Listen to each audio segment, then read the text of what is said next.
when it comes to getting work done, not personality, but the kind of work we do, there's 6 things, and everybody has a genius in 2 of those 6. And a genius means they get joy and energy out of doing those, but the other 4, they don't get joy and energy from. And in fact, 2 of them, they lose energy. Hello, fellow data nerds. My guest today is Patrick Lencioni. Patrick is the founder and CEO of the Table Group, a management consulting firm and author of 12 business books that have sold for over 9 million copies worldwide. His book, 5 Dysfunctions of a Team, has remained a bestseller for over a decade. It is a book that I have read multiple times, actually, so I'm a big fan. Prior to founding his firm in 1997, he worked at Oracle, Sybase, and Bain & Company. Patrick, welcome to World of DaaS. It's great to be here. It's great to be here. Super excited. Now, most tech companies are you're kind of obsessed with like being smart and they optimize for strategy and product innovation. Why do smart companies still fail so often? You know, it's one of those crazy things. And it's actually how I got into this field, Oren. I used to work at a management consulting firm called Bain & Company. And essentially what we did is we helped companies be smarter. And we would go there and do all this data analysis and present it to them. And by the way, it's really important and really interesting. But I went to a client that had all these internal political issues, and they were just using our data to compete with another department within the company that was also doing data. So they weren't really using the information. They were really it was just this internal politics. And I remember I was very young. I said, consulting firms for is just to do something they already want to do, or?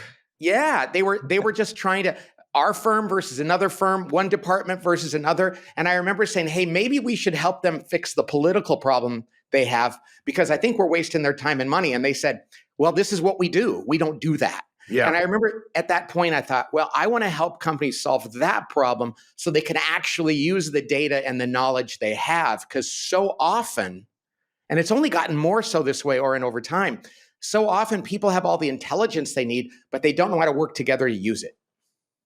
And as companies get potentially smaller, let's say revenue per person goes up because of AI and because of other types of things out there, is it more important to work as a team, or is it becoming less important as these teams get smaller? I don't think it will be less important by any means. And if you have fewer employees, the potential for politics to really thwart things is probably even greater. So as we get smarter, it might very well be that intelligence becomes less of a differentiator. Yeah. As every company learns how to use data, it might be, well, what's our strategic advantage? Because it used to be like 30 years ago, you could maintain a competitive advantage based on things you knew. Today, if there's going to be access to information for everyone. Now, some will use it better than others. Yeah. We can talk about that. But I think that the cultural differentiations might actually become more important. And, we wrote 5 Dysfunctions of a Team, I don't know, a long time ago, because I remember reading it quite a long time ago. What of those 5, is there like one that is just like more prominent with like all the AI stuff that's coming, like one that is really taking over? What's interesting? I think that conflict, what I found, we've been using AI more and more here at our company.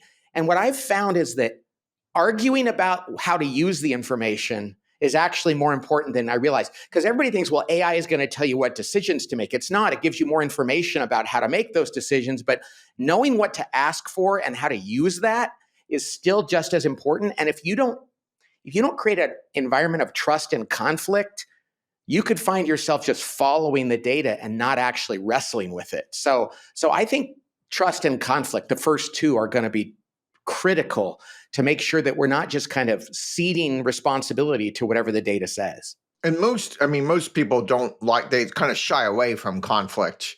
Yeah. How does one engage in it in a productive way? Well, conflict is a good thing, because it allows us to make better decisions. And it's not it's not like personal conflict. That's the problem. Everybody thinks it's about, going after each other. It's about actually disagreeing with passion around ideas. And the problem is it's always uncomfortable, Oren. Yeah. No 2 people, even if you're debating something really objective, there is an element of personal risk involved in that. And most people are like, oh, I want to avoid that at all costs. Yeah, So we because have to, I don't want to be wrong. I don't want people to tell me I'm wrong. And yep. And so we avoid it at our own peril. So what I say is you better get comfortable being uncomfortable. And every time you get through it, you go, man, I'm glad. Every meeting I've led a CEO and their team through, and they had arguments. And at the end, they were like, man, that was really good. You made us talk about that.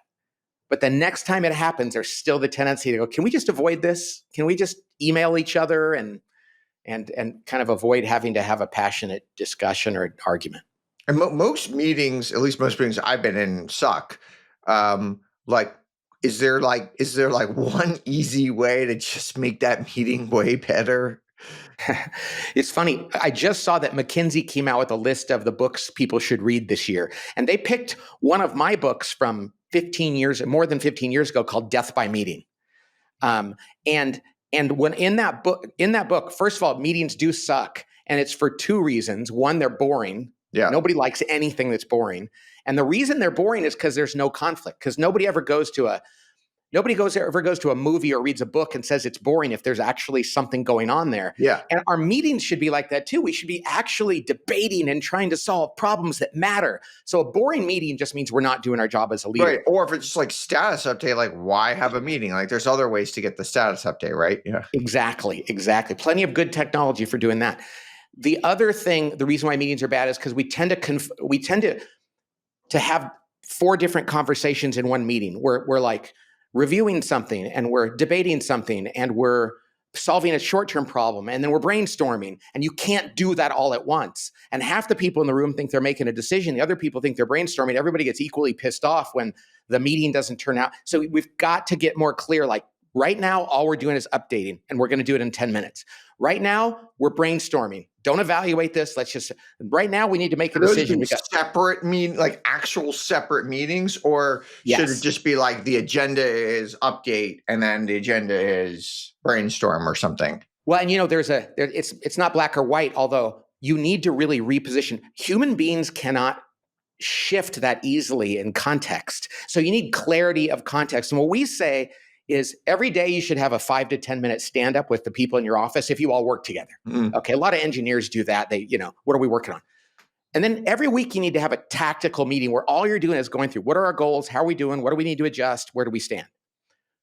But then you have to have these strategic meetings, we call them ad hoc meetings, where a big issue comes up and we got to get in a room and roll up our sleeves and argue and throw things against the wall. That's the most fun meeting we have. But when we try to have that meeting in a 15-minute increment in the middle of our weekly staff meeting, you just can't do it. And so people can't really adjust the context that well. It's kind of like I like to say, I had this saying in the book about my wife and I getting ready for the day. And we're in the bathroom brushing our teeth, and she says, hey, who's picking the kids up from school? Hey, where are we going on vacation this year? Should we have another baby? What are we having for dinner? Well, you can't have those conversations in one thing, but we do it all the time in our families. Yeah. And at work, we need to separate out. Are we planning the future? Are we solving near-term problems? Are we brainstorming? Are we reporting? Try to separate those things out so when people are engaging in those, they're not confused. I find that like there's, we have a half-hour meeting on the calendar or something like that. And then like 25 minutes in, there's something really meaty that gets brought up or something. Yes. And then you like look at the clock and you're like, there's no way we're going to be. And then it's just like, what do we do? And how do we do? And then like you start talking about it, and then you have to cut off mid-sentence because people have to rush off to other things. You know what we say? Because that happens all the time. Yeah. So you go to a meeting, you have an agenda, and you're going through it, and somebody goes, hey, did you read that article about this competitor and what they're doing? You got to go right there and go, okay, we're not going to derail this meeting, and we're not going to try to talk about that important thing in 10 minutes. We are going to get our calendars out and find an hour and a half. I don't care what we have to cancel. That's too important not to do. And we're going to go into a room and really wrestle with that. Yeah. That's why we call it a strategic ad hoc, because they kind of come up and you can't wait till the quarterly ops review to talk about it. So, and what do you like? How do you like? I mean, there are these standing meetings that we have on our calendar, and they're, there's definitely some real goodness in those standing meetings, right? Those are important. You have them with your team or whatever. So you've got a 7-person standing meeting, let's say once a week or every other week or something. But a lot of times people aren't engaged in those meetings. A lot of times, like you finish it, you're like, okay, that wasn't a good use of my time. But like I would say at least 1 out of 3 it really was a good use of your time. You can't just like not go to the meeting. It's like, so how, like, is there a way to just somehow make it better or somehow like keep the agenda better? Or what does one do if one's like leading that meeting? Yeah, I don't want to, this could take a long time, but let me see if I can get it. What we need to do is we need to go into that meeting and not necessarily have an agenda ahead of time, know what our top goals are, Yeah. and then review how we're doing very quickly. We literally go through, and Alan Mulally at Ford used to do this at Ford. At the beginning of the meeting, you go through your key objectives and you go, is it green, yellow, or red? Yeah. And then at the end of that 10-minute review of all the things going on, you go, are we going to talk about the red things? Or are we going to go through and peanut butter our time out among the green ones and the yellow ones? Mhm. So by arriving and setting the stage for the meeting by reviewing things, usually the really important issues come up to the top and you go, well, let's take those issues on first, because if we do anything, we have to do that. Too often we go around, we go, okay, the marketing person, give us your 20-minute report on marketing. And if marketing's not the biggest issue going on right now, let's take your time and spend a bunch of it on this. Yeah. So what it is, it's like come up with what we call a real-time agenda based on what's really going on in the organization and what deserves the most time. And is it like, let's say you have this standing meeting with 7 people and really you need 4 of those 7 to be in the meeting.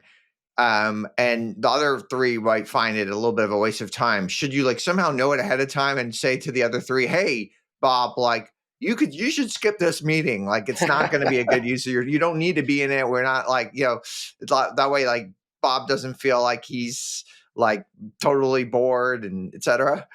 Well, and it depends, but let me try to answer this in a slightly controversial way. Bob probably needs to watch the sausage being made.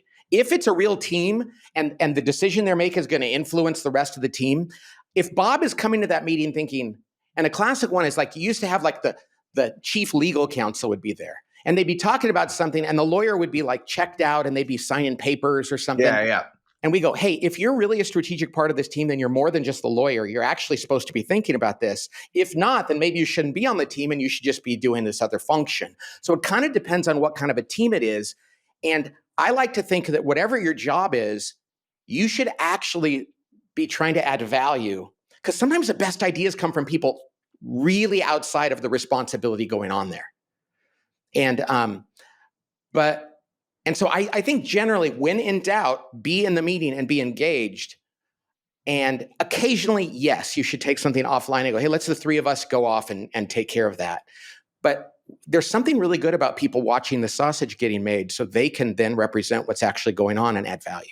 So it has to be obviously still very interesting. So like there is more conflict. So they're like, oh, at least I'm going to watch like Susie and Ann go at it or something, Here's what happens in meetings. It's so interesting, Aaron. And I've seen this for so many years. You're in a meeting and you're the leader and you see 2 people that don't agree. And instead of going, something, you guys don't agree, do you? And they're going, no, I think we're pretty close. Like, no. I want you to make an argument. Mm-hmm. We should be what we call it mining for conflict, because conflict is good. It makes it interesting and we get at the underlying issues. But many leaders will try to smooth things over and think they did a good job. Sure. I've done that. Yeah. We all have. And we always pay for it later when we we should have taken on that issue right there. Now, when you're in person, it's kind of rude to have like your laptop open and stuff. And it's just like a lot easier to be more engaged. When you're doing like a video meeting, which, all nowadays we do so often, even if you have an in-person culture in your company, if you have offices around the country or something, you're going to have meetings, from the management team that are video. And then, of course, once you're video, like, wow, you've got other things on your desktop right in front of you that will distract you very easily. And it's very easy to go through a few emails or catch up on, Twitter X, or look at some other random things for your kids that pop up. So, I feel like the burden for meetings is even like way higher when we're remote. how does one do things there? Yeah, the key there is, and this is where if you're the leader, and this is going to sound so painful, you have to call people out when you think they're not paying attention. Mm. And again, Alan Mulally ran the Ford Motor Company, and he would say to people, "Hey, what are you doing there?" A guy would literally have his phone out, and he'd go, "No phones in here." And he goes, "No, I'm serious." And it sounds like something a fifth grade teacher would say to a Right. kid, but it really matters to know that everybody's engaged and paying attention. And So, by the way, and like that means the leader, because no one's going to call out the leader as much. So the leader has to be really engaged, which is, and yes, that might be like the person who's most likely to be multitasking on something or something like oh, that. Yeah. well, if the leader's doing it, everybody else is going to do Yeah, it for too. And sure. I've seen Yeah. that happen. Yeah. But I'm like so guilty. I'm constantly like, and then I have to like, I literally have a Post-it note on my monitor that says like focus on That's the like don't do something else, because it's just so like you literally have this like the most engaging thing ever built in the history of the universe, which is like your computer right in front of you. It's very right. hard to like stay engaged. Yeah. I mean, I know we've all thought this for years. Like sometimes it'd be better to have multiple. We think it's great that we have this one device that allows us to do everything. And our phone is even worse. And sometimes you just wish it only did one thing. Yeah, sure, for I'm sure. a screenwriter, for fun, and I write fiction books. But when I write fiction, it's not good that messages pop up there. I Oh should yeah. have a laptop just for writing books. Oh, you don't You just know? like turn off your notifications. You just have like a separate like air gapped thing in a way. Yes, I do. I'm pretty good at avoiding that, but even still, I do get distracted, and that's not good. Now, you're also involved in dealing with like Doge stuff, making federal government less dysfunctional. I can imagine this is It's like an interest of mine. the It's an interest of interest of yours. mine. Yeah. I imagine this is like, it just, it's like next level more difficult than making a company. Like what does one have to do there? Well, I think that's one of those things that every one of us who's a taxpayer and looks at the budget and looks at our debt and everything else, and especially if you've worked in private enterprise, you understand how much you need to justify what are we spending money on and people on and time on, and Yeah. is it producing a return? And I just got to think that so much of what happens in government, based on my own experience and people I've talked to that worked there, and the way I see things, there's so much that's not. And here's the thing: the people that work there that know that they're not getting rid, they're not happy.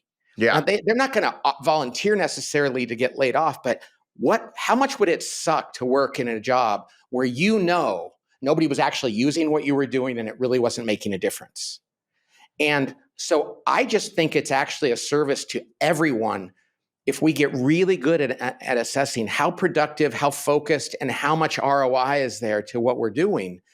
Because the people that really hate working, the best employees hate working someplace where there's a lot of slacking going on. Yeah, And for so I sure. worry that the very best people wouldn't want to work in government because they're like, well, gee, if there's not really a They higher hate it when it's standard. slacking, and they hate when there's just like bureaucratic things that stop them from doing their job, right? Like Exactly. that's what if they have less time they have to spend actually doing real work, they hate that. Yeah. So I hope that we can be aggressive and astute in how we cut back on things. And I know it's hard. The purpose of any bureaucracy becomes the perpetuation of the bureaucracy.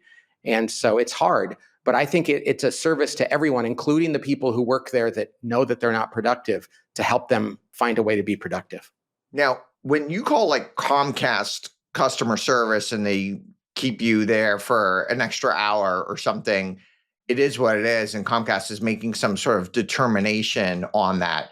But when citizens interact with the government and citizens, it takes longer for the citizens. It literally hurts the GDP of the country, right? And the productivity and the happiness of the overall country. So it's like really bad for like, is there a way we can also like get that ethos to like actually, help everybody, not just people who work in the government, but help everybody who's engaging with the government, which is, of course, all of us.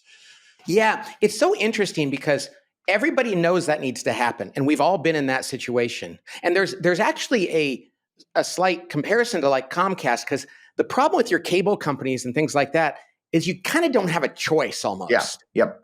And so when you feel like I don't have a choice, you go to the DMV, you have to do, you can't go, I'll tell you what, DMV, I'm going to go to the other DMV that's better, and we're going to put Totally. you out of business. Yeah. So I actually think that there needs to be a sense of, there needs to be something at stake for the people that run those organizations. But if we're not going to get rid of the person who runs the DMV poorly, and we're not going to get rid of a department within the government, and everybody knows it needs to be done, but then somehow Congress people go and then they vote to keep funding for things. So I don't know what the solution is. Sometimes necessity is the mother of invention. And I almost feel like we need some forcing function to go, and this is kind of what's happening now. Some people are saying, hey, if we eliminated that whole department, what would actually happen? Maybe just going through that exercise will be good, and people will go, oh, maybe it's only 20% of it that we actually need. So I'm fascinated by this, because people that work in the private sector have to prove that they're adding value. And I think that we should have a similar look at people that work for the government. In the private sector, my belief, and you can tell me if you think I'm wrong here, my belief is that in most companies, by most, like 99% of companies over 100 people, there's at least 20, 25% of people in the company that are adding negative value, that are they're actually like significantly, like if you got rid of them, just immediately the company would be better. And my guess is that's just as true in government as it is, like there's just people who are not helping, actively hurting the mission of the company, actively making things go slower, etc. Yeah. You know what's interesting? In New York City, they couldn't fire teachers because of the teachers union. So you know what they were doing with bad teachers? They were sending them to a big warehouse and letting them do crossword puzzles all day.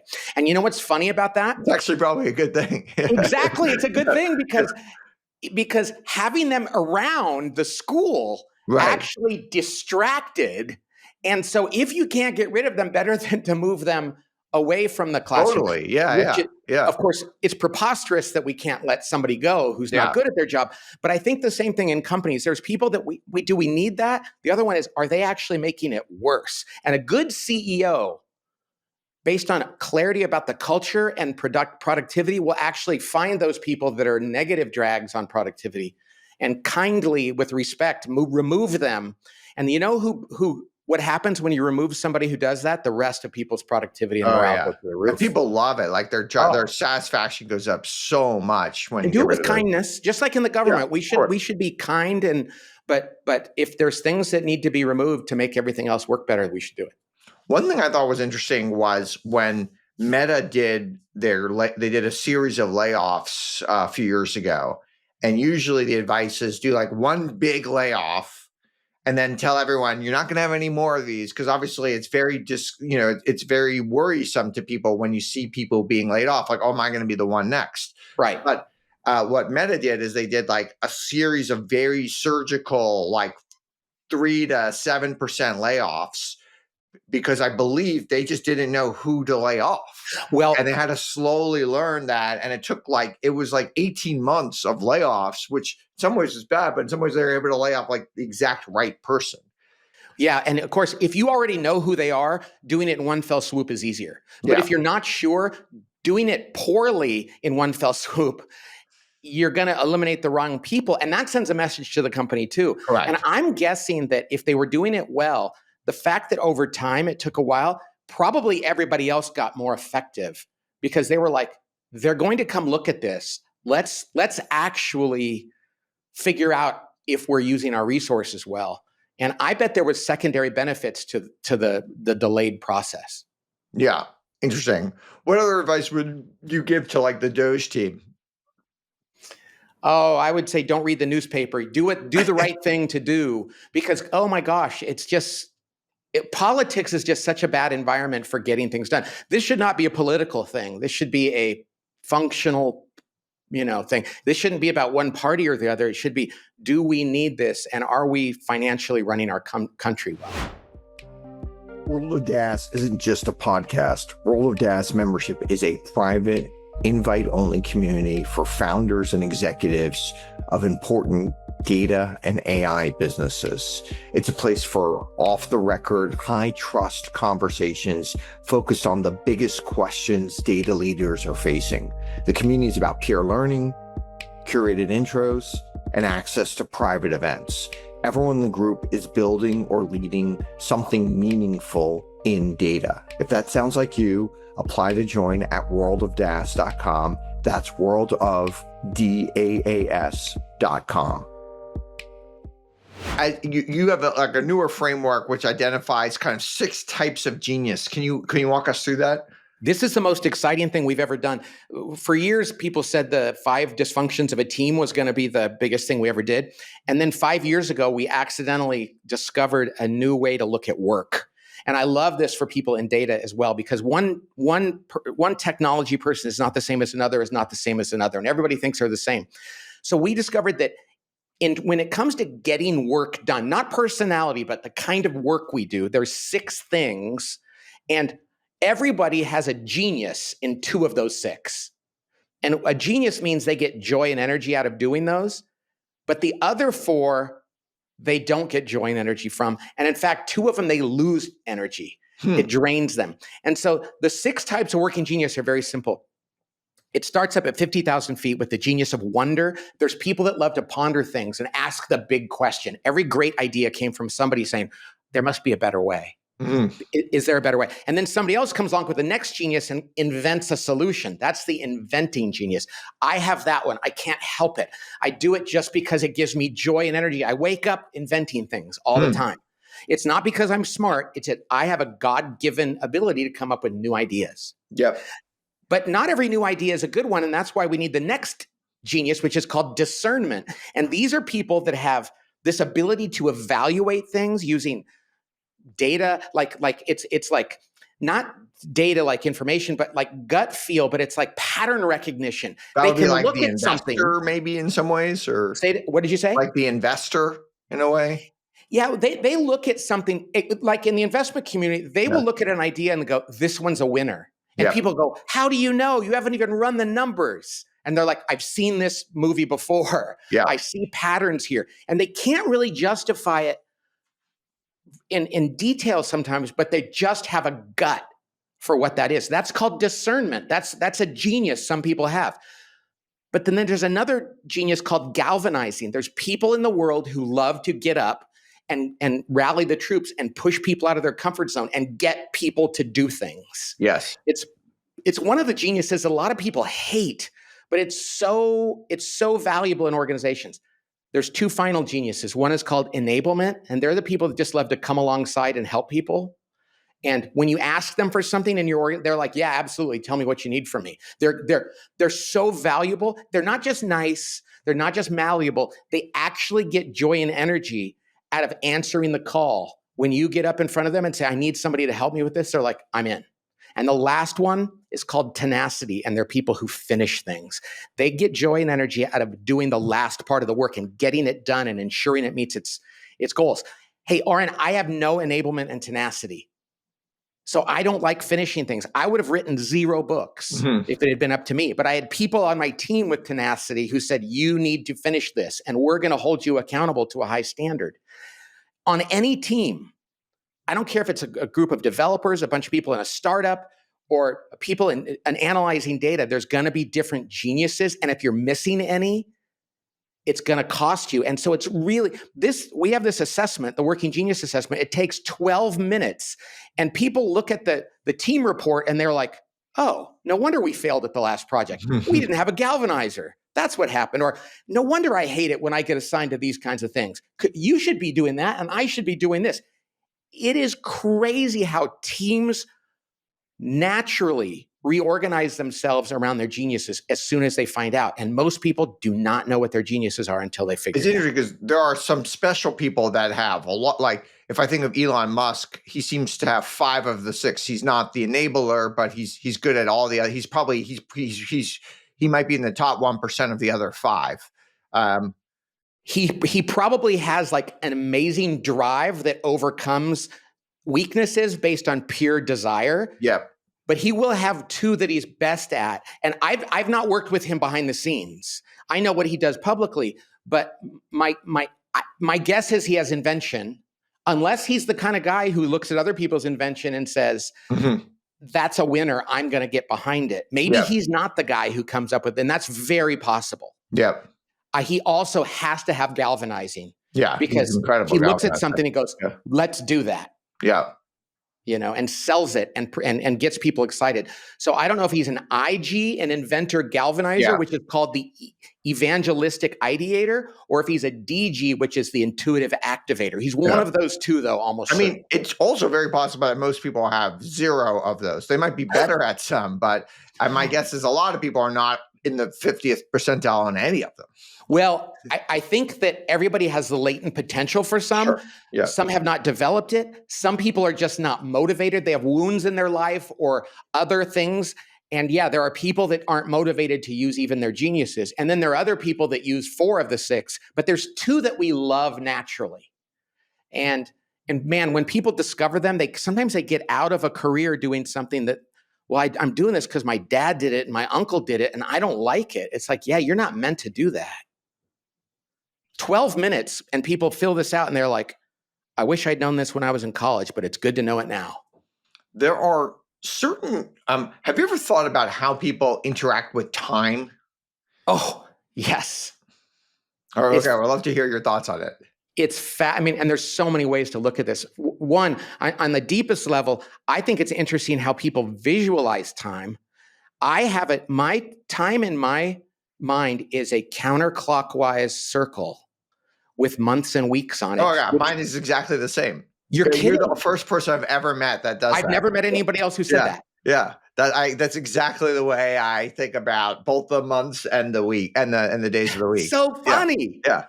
Wow. But when I think of December, like I literally think of it as a clock, like right there. Yeah.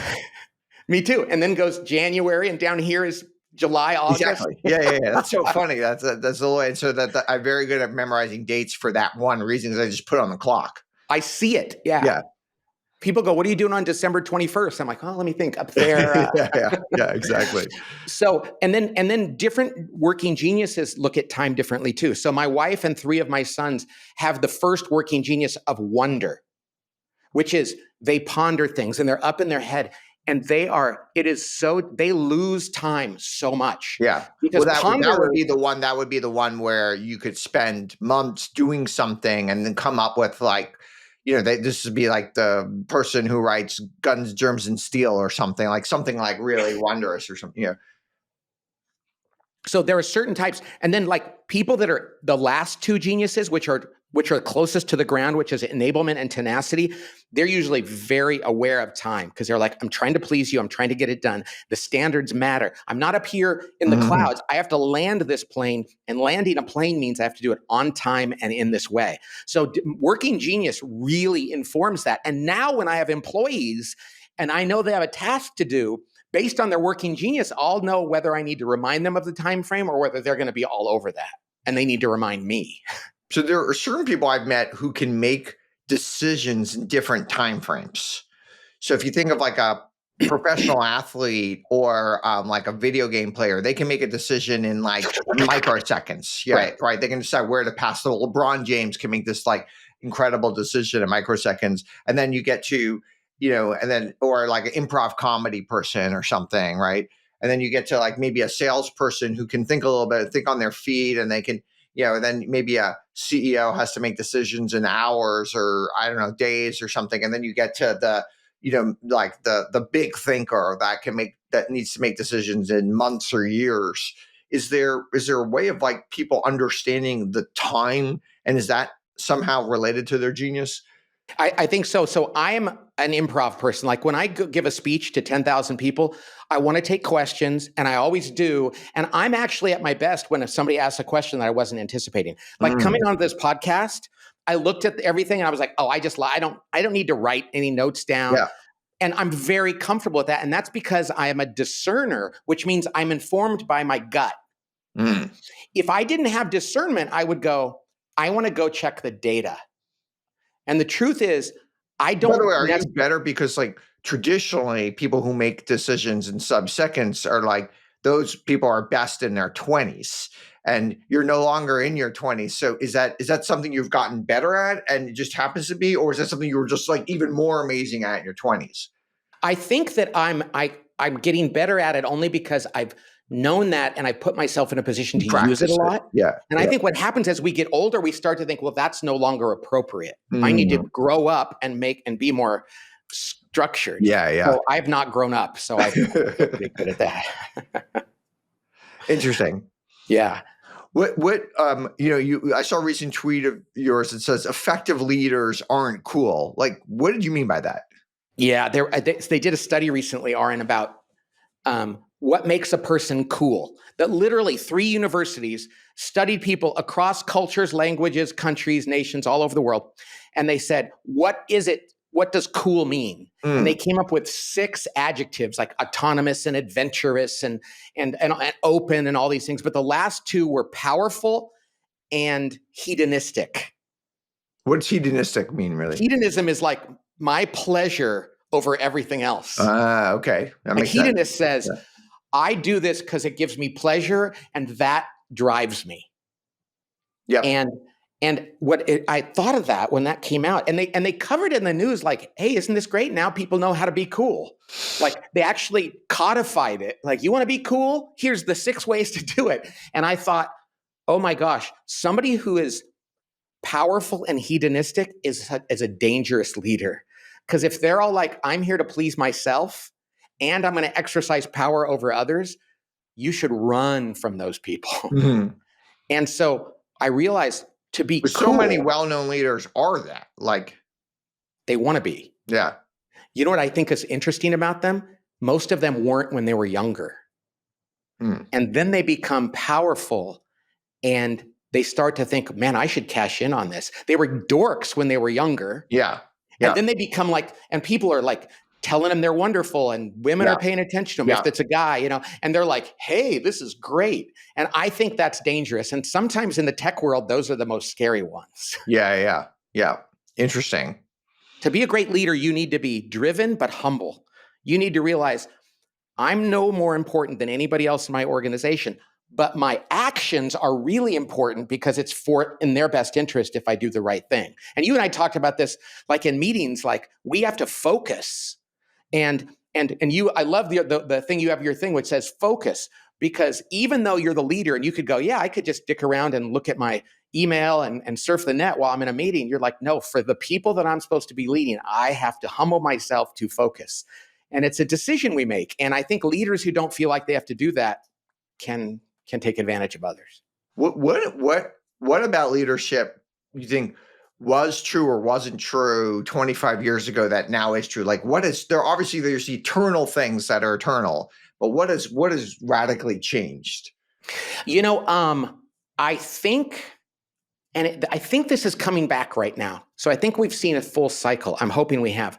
I think that there was a little bit more understanding that leadership 30 years ago, you were supposed to be humble. And then I don't know if it's social media or culture where I think we tolerate it, and the idea that fame and infamy are the same things. Mhm. And so I think it was like, hey, yeah, if you're supposed to be a leader, you're supposed to be all of that. And I think about, the movie, and you probably saw the movie, you probably saw the documentary, I've seen that, and I read the book about Elizabeth Holmes, at Theranos, Mhm. you know, and there was a time when people thought ego was actually a good thing in a leader. Yeah. And that wasn't 30 years ago, but in the last 10 years, everybody was IPOing and buying a jet and all this other stuff. And I think it's starting to change. I think the new generation is pretty unimpressed by that. And it's a little bit more substantive. And I hope that's the So case. you think like 50, 60 years ago, like ego wasn't a big thing in leaders? It was different. Okay. It was different because, and even though you watch TV shows like Mad Men and you see these people that are crazy and all that Mm. stuff, I think society said that's not okay. Okay. And I know when I came out of school, which was, how old am I now? It was 38 years ago. I didn't think that was okay. And then as the tech, everything boomed and and the economy changed and culture changed, I think people started to get more comfortable with the idea that, you know, egos, as long as you're famous, even if people hate you, it's okay. And I think that's changing. I hope it's changing. I think it is. How good are people at assessing their own competence on things? That's a great question. This is one of the EQ is one of the most important things we can have. And not being self-aware in any job is a real problem. And I meet people that have no sense of their own strengths and weaknesses. And usually they go together. Yeah. And then people that do know their strengths and weaknesses and will actually. Sorry, in EQ, I thought EQ was being able to understand what other people are. You're saying EQ is about understanding yourself? Well, it's also about understanding how other people perceive you. Right. Okay. So if you're in a meeting, you can understand others, wow, when I say that, it really pisses them off.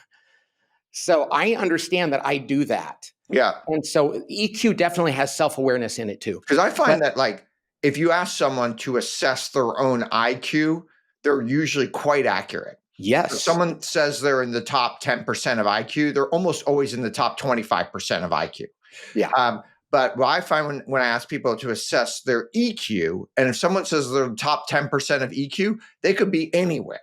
It's not statistically relevant at all. So I feel like they're not as good at assessing their EQ as they are assessing their IQ. And Aaron, I would even go so far as to say, if they tell you confidently they're in the top 10%, they're almost certainly in the bottom 20%. Because a person with high EQ would go, I think I'm pretty good at that, but I wouldn't want to be, I don't want to be cocky about that, because if I'm wrong, I should know. Because IQ is like, it seems like people are pretty accurate. Yeah. Like they're like, okay, yeah, I'm in top 10%. Okay, yeah, then they're probably in the top 25%. Yeah. It's that smart and healthy thing. Yeah. Like if you ask somebody, are you handsome? They're probably like, well, okay, I can tell. Do you think that you have a good personality? And get some of the biggest jerks in the world will go, oh yeah, I have a great personality. And you're like, that's not as easy to measure, but you don't know. So I find that a lot of the most successful CEOs are low EQ. At least the ones that are, at least the founder CEOs are low EQ. You work in tech. Yes, I work in tech. And I've done a lot of work in tech. But I would say founder CEOs across many things. So, I would, obviously, to work your way up through an organization, you need extremely high EQ to be able to understand the political machinations. I see. Well, if we were comparing it to somebody who had to work their way up, a founder might have the opportunity to have lower EQ and make it work because they're coming up with the idea and it might just be predicate. So that I will agree with you on. But I think when people finally become a CEO, even in relatively small companies, if they're successful, I think EQ is actually more important than IQ. And one of the reasons why, it gets back to the working genius thing we talked about, Aaron, and that is that if you have high EQ, you know what you're bad at, and you surround yourself with people that are better than you at the things you suffer at. And if you're low in EQ, you probably don't even realize it, and there are gaps. So I would agree with you, founder versus somebody who's worked their way up, that might be true. And technology is interesting too, because it is one of the more, when you're talking about IPOs and early stage companies, you can get away with more purely based on a really great idea. I think of like the successful hedge fund and private equity managers I know, like often they have extremely, not all of them, but often they have pretty low EQ. Yes. If you talk to them later in life, like I wonder if you went to like the founders who built a company up to bigger, I bet they said, oh my gosh, it was painful, but I had to develop EQ along the way. I think if you talk to people like, and I don't know, Zuckerberg and all those kind of people. Do you think EQ is more important today or less important than it was 25 years ago? More important. Interesting. I would have said for sure less. Yeah, the reason why is because, and I'm a much older man than you are. Not really. Yeah. But what's happened to me in my life is that information has become so ubiquitous. I mean, when I started my firm, I figured that I would meet plenty of leadership teams that were just too dumb. I thought I would go sit down and go, man, they just don't know their industry well enough. That just never happens now. because everybody's got access to information. I mean, when I was in college, I used to go and use the microfiche at a library. And my first job out of Bain, when I did research, I was literally getting physical reports from the government and have to pour through data. My kids are in college, one's still in college, and they can get information better than I could have when I was at Bain. So I think the competitive advantage based on just information is not what it used to be. Now, the ability to know how to use that information is critical today. But I think that kind of judgment goes more with EQ. Where in the old days I remember this guy at a company, a very data-driven company, and he had such low EQ, and they literally just gave him a different office, and he was the mad scientist. They locked him in a room and didn't let him interact with people. Yeah. We've all. I don't think you can do that anymore. Sorry, just to ask one more question on, because if you just think of the peak EQ U.S. president was probably Bill Clinton. I feel your pain, right? So that was in the 90s. And then, you move to the Obama, much more cerebral, lower IQ, lower EQ, doesn't want to interact with members of Congress. You have, Clinton's wife, who runs for president, who's much lower EQ than he has. So, it doesn't seem like we're in at least the most successful politicians don't seem to have as high EQ as they used to. Politics has become more like celebrity. Yeah, and exactly. Celebrities, we actually like people that are kind of extreme almost. You know what I mean? Mm-hmm. And think about how many people in the public that we like people that are over the top. Yeah. But I think when it comes to leading a team and managing a company, if you're in a meeting with those kind of people, it can be really hard. And I think what we see too, we hear these stories about people in Congress or in leadership positions like that who are really rough on their staff. I know I just heard a story the other day about this politician, and she's just terrible to the people that work for her. Mm-hmm. She's not going to be she wouldn't be successful in a business where they actually had to accomplish something. Well, one of the interesting things in tech, at least, which I've spent all my career in, is I have never met a yeller. Ever. Isn't that interesting? Yeah. I don't know. I see them in the movies, tech yellers, but I've never met one in real life. But how many boring meetings have you been in where people didn't speak their mind and then went out in the parking lot and said, but I've never whereas you hear about the someone who berates their staff as the politician, or in entertainment, you hear about all these things happening all the time, or even in finance, but I've never seen it in tech. I'm sure it happens, but I have never witnessed it. But actually, what I would say to you though, Oren, because I feel the same way, people say to me all the time, tell me about the most outlandish thing, people, it's those are movies. I always tell people, I am always convincing people to have more conflict, not less. Yeah. For every person that I've had to have them tone down their conflict, there's 1,000 that I said, you have to get more engaged and passionate and realize you can recover from that. Yep. So many of them avoid it, and then they create really that it's, you know what other kind of organizations people don't yell at each other? Churches. But you know what happens? They go out in the parking lot and complain about each other because they go to meetings and they smile and they nod. Oh, right, right. Oh, they're being nice, but they're not being honest. Yeah.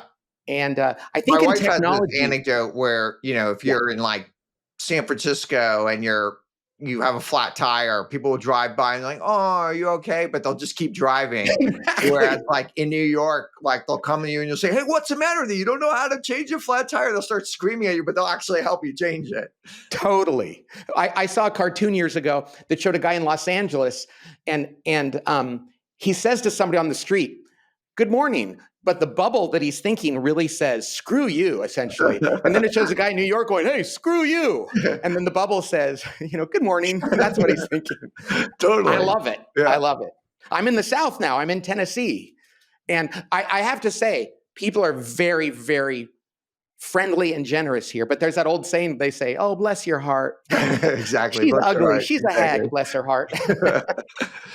Now, if you're part of what I do is invest in companies, how can I understand their organizational health better to make better investments? Go to a meeting. Go to Go to a just meeting. like somehow be like a fly on the wall in a Oh, meeting or something, yeah. or And look if at you, their recorded meetings or something. yeah. And if you were to ask them, like, hey, are your meetings, tell me about your staff meeting. If you were just to say to somebody, tell me about your staff meetings. And they go, oh, yeah, I hate going to those meetings.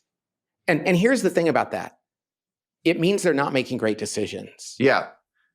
But like, I don't know, like I really haven't been to that many great meetings in my life. So yeah, it's like I'd be Well, the pot calling the kettle black there. but in this case, you want to be the tallest of the short people. Yeah. Because and so does anybody go, our meetings are a party, I love going every time? But if they're not tired after the meeting for any Yeah. reason other than being bored, they should be like, they're kind of exhausting, and we get into all this, they're kind of tense, and when I'm done I need to, but if they're like, oh yeah, we're just like going through the motions. Yeah. It's like if you were to say which football team is going to be better, I'd say go watch them at practice. Yeah. Interesting. And are they working hard at practice? What else would I say? I would say I would want to find out if they're managing, if the best employees are staying. What, you know how I scare Yeah, leaders into managing? that's a great way of Yeah. looking at things. That's a good idea. I always scare CEOs. I go, if you don't manage that person who's not a good employee out, you know what's going to happen? Your best people will leave first. And they're like, oh crap. Yeah. So That's very good. That's very good. thanks. What about board meetings? Because like, I mean, I have run many board meetings. I've been on boards, been in board meetings. Honestly, They suck. including all the ones I've run, they're all crappy. Like I've never run a good board meeting. I've never been to a good board meeting. Like, how does one make a good board meeting? I think that the answer, so I get asked to be on boards all the time, and I'll say yes, but I'm not coming to meetings. Right. If you want to put me on the document that says I'm on your board, I will, and you can call me anytime, and I'll give you advice. But I'm not going to be on the finance committee, and because their boards are the equivalent of government. Correct. And so I think that the nature of a board is oversight and safety, and so they probably need to be focused and well run. But what I tell CEOs is don't try to please your board.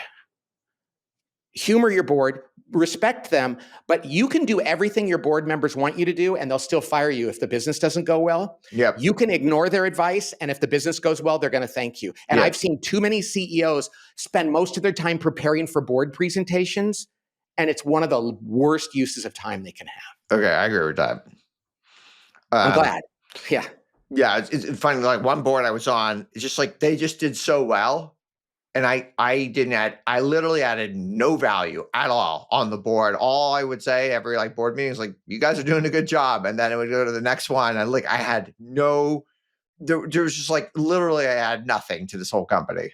And your job was to look for red flags or for smoke. And if you didn't see any, the best thing aboard, I was on the board of directors at a company, and at the Make-A-Wish Foundation. This was 20 years ago, and what a great organization that was. And what I realized when I went to those meetings is I felt this pressure. They didn't pay us to be on it, but I felt this pressure to add value. And the best thing a board member can do in a meeting is sit there and go, you don't need anything from me. I'm going to let you keep going. But board members are like, well, this is where I'm supposed to play God. You want to feel useful, right? Oh. Yeah, I mean, you're. So I'm not saying lie to your board. No. But humor them in that your job isn't to jump through hoops to please them, because they have a life where they go back and do their thing. You have to run your company. Are a couple of questions we ask all of our guests. What is a conspiracy theory that you believe?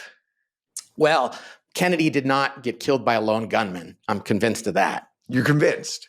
I'm convinced that there was many people within and outside of politics involved in that. So you think there was more than one gunman? Oh yeah, I mean he was. I think he was used by CIA / Cuba / the mob. I don't know. But there's still when you think about him as the gunman, even if he was used. But you think there was another gunman like on the grassy knoll or something? I see. Well, I've seen that, and that seems pretty credible too. But I'm not sure about that. I just know that you just think there are other people involved. Yes. Okay, got it. So got it. Yeah. Okay. And then I don't think Epstein killed himself, but Yeah. Well, yeah. I guess that's probably a conspiracy theory that many people believe at this Yeah, point. yeah. All right. Last question we ask all of our guests: what conventional wisdom or advice do you think is generally bad advice? I'm glad you sent me that question so I could think about it. And it's, don't let them see you sweat. Remember that old deodorant commercial? Yeah. Don't let them see you sweat. When you're a leader, the truth is people know you're sweating, even if you think you're covering it up. And it's much better to be the guy that goes, check this out.